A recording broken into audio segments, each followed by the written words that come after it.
Les gars, on se retrouve pour le débrief de France-Pologne. Les gars, évidemment, on a tous le démon, je pense, de ce qui s'est passé, le penalty de Lewandowski, qui pour moi, dites-moi les gars en commentaire si vous le savez. Je ne me suis pas renseigné avant de faire la vidéo, je la tourne juste après le match. C'est quoi la règle? Parce que je veux bien que déjà pour moi, les gardiens, c'est très saccadé. Ils n'ont même plus le droit de faire les gestes comme ça, ils n'ont même plus le droit de toucher la barre, ils n'ont plus le droit de rien faire dans les cages. Ils n'ont plus le droit, ils ont plus le droit d'avoir les deux pieds devant la ligne. Ça me paraît ok, un petit peu logique. Il faut qu'il y ait moins un pied sur la ligne. Mais déjà, là, il a le pied. Ok, là, il n'a pas les deux pieds sur la ligne, certes. Mais quand tu as un Lewandowski qui fait une course, deux fois il s'arrête, saccadé, comme ça, il fait fin de frappe, et il fait fin de frappe, et il sait pas où il tire, enfin il sait où il veut la mettre, je pense, mais il veut déstabiliser McMaignan, ça c'est autorisé. Déjà que les penalties, c'est souvent l'avantage des attaquants parce que tu vois la surface arrêtée pour le gardien, tu la mets en lucarne, le gardien en penalty peut rien faire. Mais en plus, tu le prives de ses mouvements et tu offres encore un bonus à l'attaquant. Tu lui permets de faire ses deux fins de frappe, ce qui fait que McMaignan, les appuis, il sait pas où se mettre, il sait pas où mettre ses appuis, ses pieds, tac, tac, tac. Et même en faisant ça, McMaignan la sort. Tu te dis, wouh, incroyable, McMaignan il sort le péno. C'est pas notre Goloris qui, certes, j'ai beaucoup de respect Goloris, évidemment, il nous fait une Coupe du Monde 2018 et 2022 incroyable. Au penalty, on sait que c'est pas le meilleur arrêt, le meilleur stopper de penalty. Il en a arrêté 0 avec la France. McMaignan, c'est déjà 2 arrêts sur penalty depuis le début qu'il est avec l'équipe de France. Il la sort. Wouh, premier du groupe, un point, enfin un but, 1-0. Et voilà, tout le monde se couche, bon ami. La Pologne est déjà éliminée avant ce match. Mais non, retirer le penalty parce que McMaignan, les deux pieds en avant. Par contre, la course de Lewandowski, on revient pas sur ça. Non, on revient que sur McMaignan. Mais putain, j'ai l'impression, c'est peut-être moi qui connais pas les règles, parce que les règles, elles font que changer, ils savent même plus mettre quoi dans les règles, ils font que changer H24. Donc dites-moi si je me suis trompé. Si les règles sont que l'attaquant a le droit de saccader sa course, mais pendant un moment, il n'y avait plus le droit. En tout cas, là, il a eu le droit. Lewandowski, il tire même côté, mais il attire vraiment bien à ras du poteau. McMaignan, il saute du même côté, mais là, elle est ras du poteau. McMaignan ne peut rien faire, elle est tirée fort. C'est Lewandowski, il est très bon au penalty. Et il a prouvé. Et on termine ce match à un partout. Mais honnêtement, on peut se mordre les doigts parce qu'offensivement, putain, on a eu des occasions. Encore une fois, on a eu des occasions, des moments où on pouvait faire mal, des moments où le gardien, attends, j'ai noté son nom, Skorupski, le poteau, je sais pas ce qu'il avait, il a pas joué un match de l'Euro, gardien de Bologne, 33 ans, je crois, il a fait toute la saison à Bologne, il a sorti mais des parades, il a sorti tout. Il a tout sorti, je crois, on termine ce match avec quoi, 15, 20 frappes, peut-être 8 cadrés, 9 cadrés. Il a tout sorti, franchement, il était imprenable. C'était incroyable, tout ce qui sortait, franchement.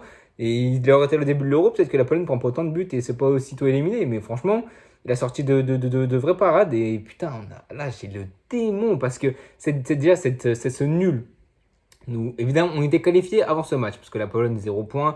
Donc, on était avec l'Albanie aussi qui n'a pas assuré. Du coup, 4 points minimum, on était sûr d'être dans les meilleurs troisièmes. Évidemment, on visait une place de premier. Et pourquoi cette place de premier était importante?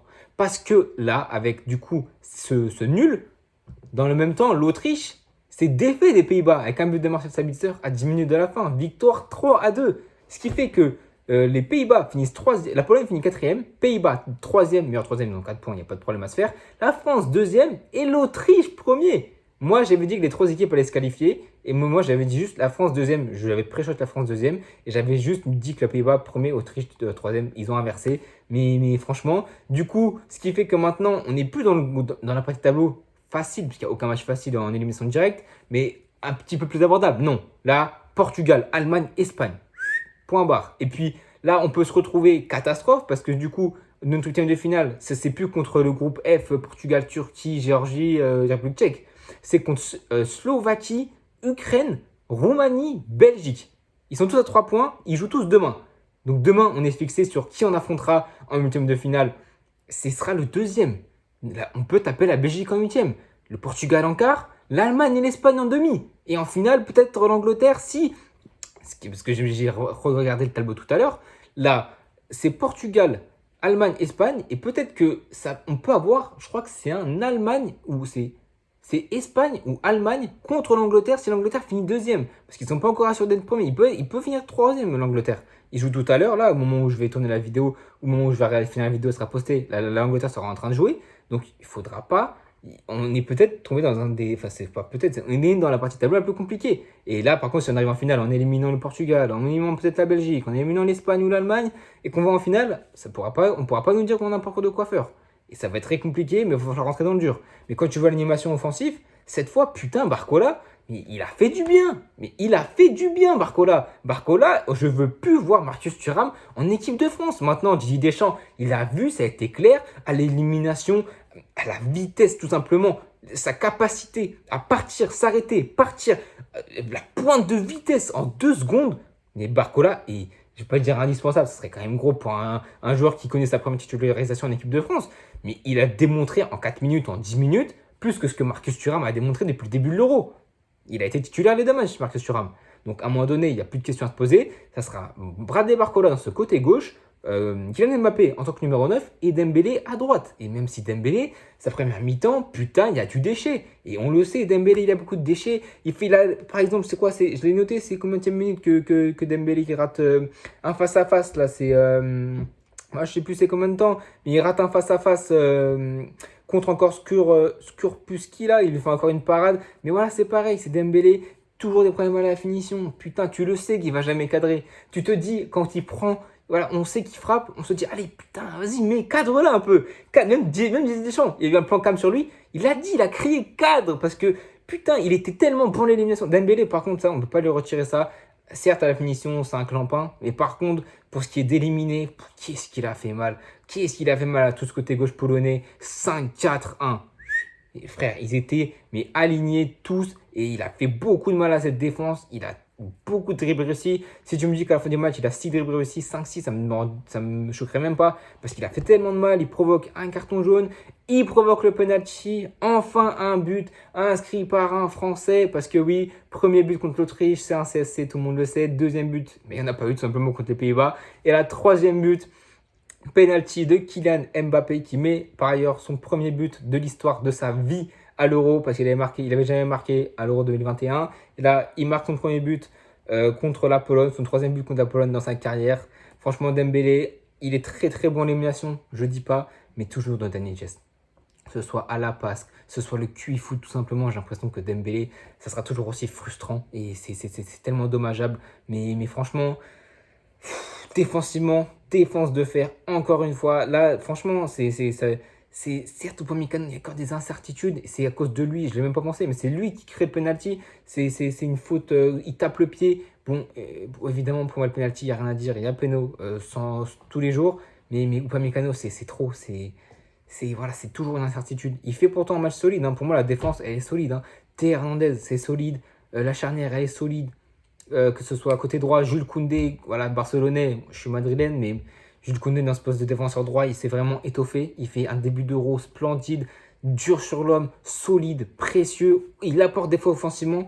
Ouais, Koundé, c'est magnifique. Honnêtement, il est très, très, très, très fort. Il y a quelques moments de trou, mais sur 90 minutes, c'est logique. Mais on ne sait plus pas ou pas Mécano. Mais on ne peut pas lui en vouloir non plus parce que certes, il fait quand même un bon match. Globalement, l'équipe de France a fait un beau match. Mais attends, face à une équipe polonaise en 5-4-1 regroupée, c'était difficile de trouver des espaces. Pourtant, Didier Deschamps a fait des choix forts. Il a enlevé Griezmann du 11, il a mis Barcola, et tu vois qu'offensivement, ça crée, c'est comme l'Espagne, avec les deux petits sur le côté, Nico Williams, Lamine Yamal et Morata. Là, pareil, tu as Dembouz et tu as Barcola. Et tu vois que ça dans offensivement, pardon, ça a de l'impact, ça a de l'élimination, ça a de la qualité de vitesse. Et on l'a vu avec Mbappé en tant que numéro 9, ça peut aussi faire la différence. Mais il y a eu des approximations techniques. À la finition, ça n'a pas été bon. Et on l'a encore vu. Après, certes, le gardien était très bon, il était chaud. Mais quand même, tu peux pas te permettre de gâcher autant offensivement. Là, c'est contre la Pologne, contre l'Autriche, c'est contre les Pays-Bas. Mais là, dans un tour à l'émission directe, faudra pas être aussi pauvre à la finition. Lewandowski, certes, on peut critiquer ce qu'on veut, mais il y a eu un duel de fer d'hommes contre Tchouaméni, et il y a eu des moments où il s'est imposé. Il joue titulaire pour la première fois de l'Euro, et il a été décisif. Et c'est ça ce qu'on attend de l'attaque de l'équipe de France. C'est décisif. Mbappé a été décisif quand il a été titulaire aujourd'hui, et c'est ce qu'on attend. Et on attend des buts dans le jeu. On a 2 buts marqués qu'un Français, 0 but dans le jeu. C'est un penalty, une phase arrêtée. Et pourtant, les actions, on les a eues, que ce soit comment, là, ça a tellement bien dédoublé, que ce soit côté gauche, il a très bien marché, même si Hernandez, il a porté un petit peu moins offensivement. En deuxième mi-temps, ça a été beaucoup mieux. Et voilà, les passes, remontement de passes, que ce soit avec Mbappé, Barcola, dans les petits espaces, franchement, c'est beau, c'est fluide, c'est beau. Et à la finition, pareil, ça tape le gardien il sort des vraies parades. Et c'est dommage, mais maintenant, on va retenir que au milieu de terrain, c'est bon, même si Tchouaméni j'aime bien, mais j'ai l'impression qu'on le surcote un peu. Je suis madrilène, comme je dis, les gars, moi, ça me fait mal d'être de Tchouaméni, d'un de nos joueurs. Mais moi, déjà, Kanté, certes, il a encore fait un énorme match, on va pas se mentir, mais il apporte trop offensivement. Mais son apport offensif est défaillant comparé à son apport défensif, qui est sa principale qualité. Et ça, c'est à cause de Didier Deschamps et du placement qu'il a mis. Moi, j'aurais mis, après, je suis personne pour dire Didier Deschamps de faire des choix. Moi, j'aurais peut-être mis Kamavinga dans ce poste de Tchouaméni, et tu intervertis intrinsèquement les postes de Kamavinga et de Kanté. Kanté un petit peu plus bas sur le terrain pour assurer le boulot défensif, et Kamavinga dans les projections offensives. Et Kamavinga, c'est ce qu'il sait faire au Real Madrid. Et moi, Tchouaméni, j'aime bien, mais à l'équipe de France, il n'a jamais été exceptionnel. Il est dans le moule, certes, mais il n'a pas été exceptionnel. Il a fait des pertes de balles, il a été un petit peu bousculé. Certes, il est solide encore. On ne va pas cracher sur le match de Tchouaméni.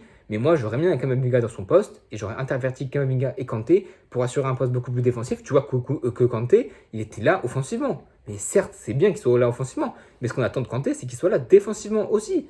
Et ça nous a peut-être peiné au milieu de terrain, même si voilà, ils ont pas eu beaucoup d'occasions. Certes, ils marchent sur une phase arrêtée. Ils ont eu quelques occasions de première mi-temps, mais voilà, donc maintenant il a bien arrêté quelques frappes. Donc voilà, il y a quelques frappes lointaines.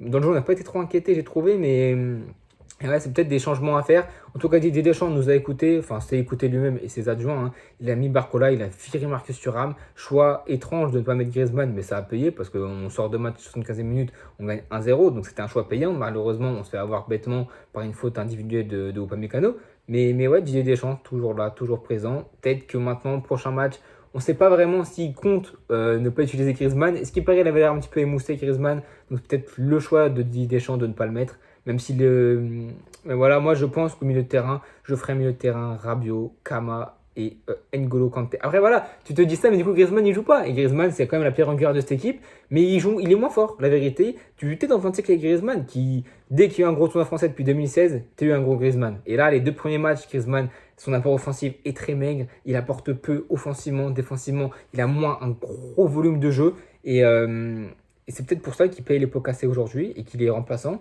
Et même son entrée n'était pas si mal que ça, mais il joue que quoi, 15 minutes, ouais, 15-20 minutes, donc il ne peut pas montrer l'étendue de son talent. Mais ouais, honnêtement, moi je reconnais ce milieu de terrain et j'enlève Tchouaméni, je mets Kamavinga et j'intervertis Kamavinga et Kanté. Voilà. Et les deux peuvent faire muter. On a vu Kamavinga qui joue, qui apportait offensivement, qui apportait défensivement. Pour moi, je mettrais ça. L'attaque est parfaite pour moi. Peut-être Coman, mais encore Dembélé, il apporte tellement dans ses projections et ses éliminations. Certes, il y a du déchet technique, mais il apporte tellement offensivement que pour moi, c'est indispensable avec son côté Barcola. Numéro 9, Mbappé. Milieu de terrain, Rabiot indispensable. Kama, je mettrais parce qu'il est trop fort, les gars. Il a encore montré aujourd'hui à son entrée qu'il était trop fort. Au niveau avec Kanté et la défense des gardiens, ça bouge pas. En tout cas, nous les gars, on se retrouve sûrement demain pour le débrief de Belgique. Je crois que c'est Belgique, pas Roumanie, je sais plus, c'est Belgique-Ukraine.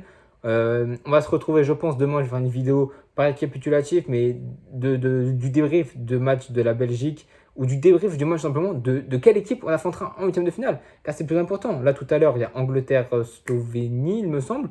Donc là, ouais, Slovénie ou Slovaquie, je sais plus. Les Slovénie, Slovaquie, c'est trop dur. Serbie, pareil, c'est dur à chaque fois à se dire quel drapeau et à qui va jouer contre qui. En tout cas, les gars, on se laisse à la fin de ce débrief. Prenez soin de vous, les gars, et à bientôt.